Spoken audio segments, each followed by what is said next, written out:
बहुजन मुक्ती पार्टीच्या माध्यमातून आणि सर्व फेरीवाले आणि बदलापूरच्या विविध सामाजिक संघटनेच्या वतीने आम्ही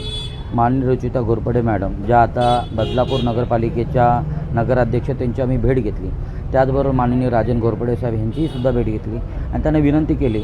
की ज्या पद्धतीने राजमाता जिजाऊंच्या विचारांनी संपूर्ण महाराष्ट्रामध्ये स्वराज्याची संकल्पना घेऊन छत्रपती शिवाजी महाराजांनी स्वराज्य निर्माण केलं, राज्यकारभार चालवलं, त्याच्यामध्ये सर्व 18 पकड जातीचे 12 बलुतेदार एकत्र आले आणि स्वराज्याच्या संकल्पनेसाठी लढले आणि स्वराज्य निर्माण झालं।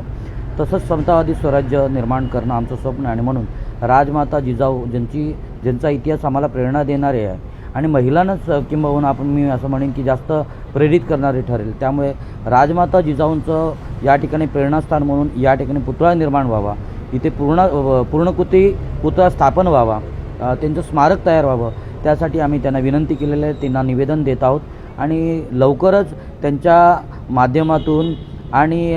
नगराध्यक्ष नगरपालिकेच्या मदतीने आपण राजमाता जिजाऊ यांचा पुतळा स्थापन करणार आहोत।